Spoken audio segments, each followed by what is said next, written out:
কেউ নাই বলেই তোমাকে এখন আমার সাথে সমঝোতা করতে হবে। এই আকরাম শিকদারের সাথে তোমাকে হাত মেলাতে হবে সুলতান খান,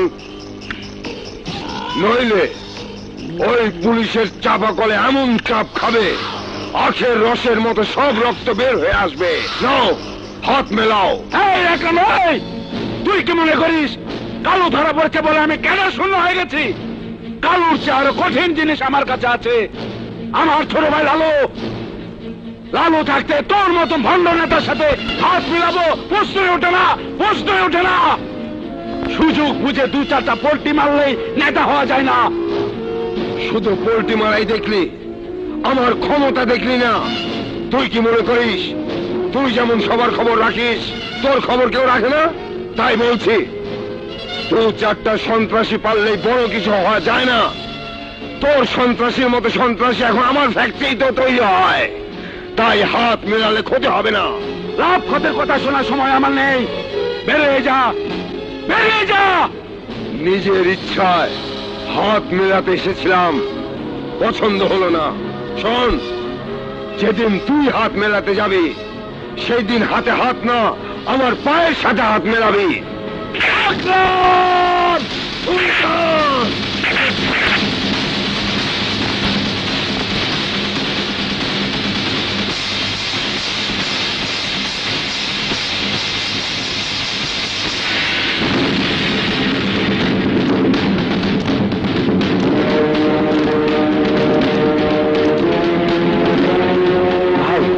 রাগী পুলিশকে সাহায্য করার জন্য আকরাম ভাইকে দরকার ছিল।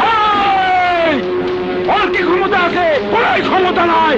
লালুকে খবর দে, লালুকে।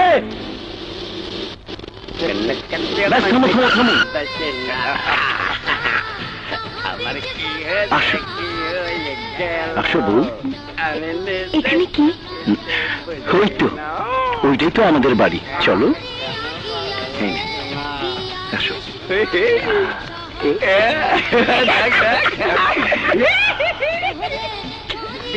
ব্যবসা নাকি এক একদিন ধরে আলো।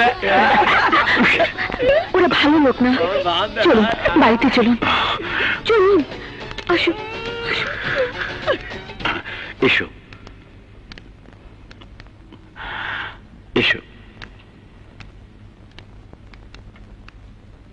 মা, ও মা কথা বলতে পারে না, শুধু তাকিয়ে থাকে। আমার মা আমাকে খুব ভালোবাসে। কি রে মা, ঠিক কথা বলেছি না?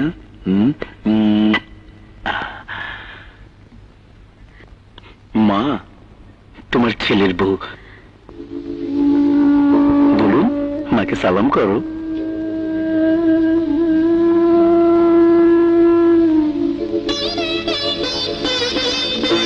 মৌসুমী, মাকে সালাম করো।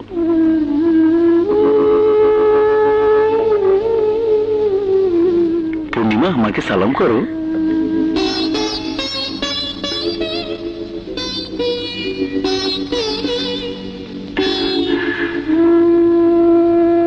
মা, আমরা উপরে যাই। বলুন, চলো।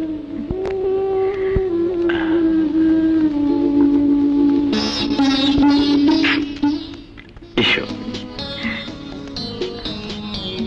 বসো। যান, এটা হচ্ছে তোমার আমার ঘর। আপনি এত বড় লোক, আগে তো বলেননি। সবকিছু বলতে হয় না, এমন আরো কত না বলা কথা আছে, সব আস্তে আস্তে জানবে।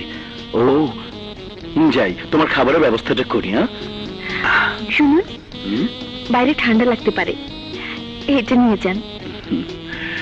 আমার লক্ষ্মী।